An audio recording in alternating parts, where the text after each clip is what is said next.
whenever we are sending tutors for the personalized coaching, or whenever we are talking with the parent कि हम लोग आपको personal coaching के लिए teachers भेज रहे हैं,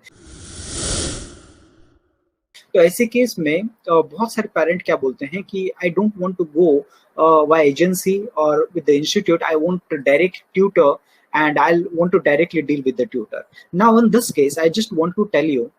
कि लेट से अगर कोई ट्यूटर आपके पास आ जाता है, डायरेक्ट ट्यूटर आ जाता है, तो ऐसे केस में बीइंग अ ह्यूमन, मतलब ह्यूमन होने की वजह से क्या वो बीमार पड़ सकता है, उसको कुछ इमरजेंसी आ सकता है, तो ऑफकोर्स आ सकता है। वो हमारे ट्यूटर के साथ में भी हो सकता है, या फिर अगर आप किसी डायरेक्ट ट्यूटर को अगर हायर करते हैं तो उनके साथ में भी हो सकता है। अगर ऐसा कुछ हो जाता है तो ऐसे केस में बच्चे का स्टडी जो है वो कंप्लीटली इफेक्ट हो जाता है, बहुत ही बुरी तरीके से इफेक्ट हो जाता है। उनको कुछ भी ऑल्टरनेटिव ऑप्शन अवेलेबल नहीं होता अगर आपने किसी डायरेक्ट ट्यूटर के साथ में टाइप करा होगा, और आपका बच्चे का स्टडी अगर किसी एक ही टीचर के ऊपर डिपेंड होता है। तो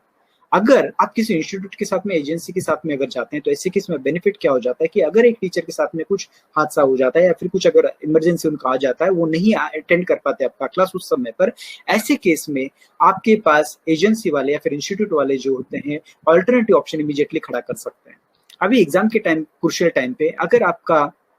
ऐसा नहीं होना चाहिए, लेकिन अगर गलती से आपने जो टीचर रखा हुआ है वो अगर टीचर बीमार हो जाए, तो ऐसे केस में आपके को लास्ट मोमेंट पे कहीं पे यहाँ वहां पे दौड़ना पड़ेगा। तो अगर ये अवॉइड करना चाहते हैं तो ऐसे केस में instead of going for the personalised tutor, mean direct tutor, if you are asking tutor from some agency, of course they'll be charging some commission, of course they'll be asking for some commission, लेकिन उनके पास network होता है। Network होने की वजह से होता क्या है कि उनके पास इतनी ज्यादा टीचर्स अवेलेबल होते हैं। पहली बात तो उन लोगों ने अगर कोई अच्छी एजेंसी होती है तो ऐसे केस में व्हाट दे डू, वो लोग क्या करते हैं, जैसे कि अभी बहुत सारी एजेंसीज होती हैं कि जो लोग बहुत ही वेरीफाइड ट्यूटर्स रखते हैं, उसके बाद उनको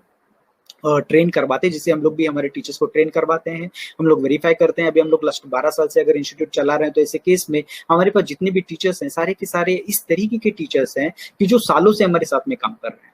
that is first thing. Second thing कि जिनका रिव्यू बाकी के बच्चों से अच्छा आता है, we give first preference to that teachers, उन टीचर्स को हम लोग फर्स्ट प्रेफरेंस देते हैं। तो ऐसे केस में होता क्या है कि you have more chance to get the quality tutor, because हमारे पास सेट होने की वजह से, सेट ऑफ द टीचर्स होने की वजह से हमारे पास चांसेस ज्यादा होते हैं कि आपको ज्यादा क्वालिटी टीचर्स मिले। तो ये इंस्टीट्यूट के साथ में बेनिफिट है। लेकिन अगर आप किसी टीचर्स के साथ में होते हैं, तो अगर लेट से कि उसमें बिगिनिंग के कुछ टॉपिक अच्छे पढ़ा दें और बाद में के टॉपिक्स में अगर वो कहीं पे अड़ जाए या फिर अगर कुछ इश्यू हो जाए, तो इन दैट केस में आप स्टक हो जाएंगे। तो ऐसे केस में आप अगर इंस्टीट्यूट के साथ में होते तो इंस्टीट्यूट वालों को बता सकते हो कि ये टीचर के साथ में मुझे सूट नहीं हो रहा है, like I am not able to understand with this teacher, initially certain topics he taught properly, but बाद में के जो टॉपिक्स हैं he is not able to cope up, he और she not able to teach properly, or my child is not able to understand with that particular tutor. In that case, आपको institute वाले जो immediate replacement करवा सकते हैं, दूसरा tutor दे सकते हैं जो आपको बचे हुए टॉपिक अच्छी तरीके से करवा सकते हैं। तो अगर इस तरीके के मल्टीपल ऑप्शंस अगर आपके पास हो, तो आपका एजुकेशन कभी भी रुकेगा नहीं और अच्छी तरीके से आपको डिलीवरी मिल सकता है। और दूसरा इंपॉर्टेंट चीज कि इंस्टीट्यूट वाले जो है मार्केट रेट के हिसाब से आपको बेस्ट नेगोशिएटेड रेट में ट्यूटर प्रोवाइड कर सकते हैं। अगर आप किसी डायरेक्ट ट्यूटर के साथ में जाते हैं, तो ऐसे केस में पॉसिबिलिटी ये हो जाती है कि वो मोनोपोली क्रिएट कर सकता है और इस तरीके से आपको चार्ज कर सकता है कि कुछ ज्यादा भी चार्ज कर सकता है, क्योंकि वो मार्केट रेट के हिसाब से नहीं जाएगा, उसका खुद का डिसीजन होगा वो कितना भी चार्ज कर सकता है। लेकिन इंस्टीट्यूट के साथ में ऐसा नहीं होता, उनको मल्टीपल ट्यूटर्स के साथ में डील करना पड़ता है। तो इसलिए वो लोग इस तरीके का फी स्ट्रक्चर बना के रखते हैं कि जो मार्केट रेट के हिसाब से हो, रिजनेबल टू पेरेंट और reasonable to the tutor as well, इस तरीके का स्ट्रक्चर बना के रखते हैं जो आपको एक्स्ट्रा बेनिफिट मनी वाइज ही नहीं, लेकिन क्वालिटी वाइज और बच्चे के बेनिफिट के हिसाब से दिलवा सकता है।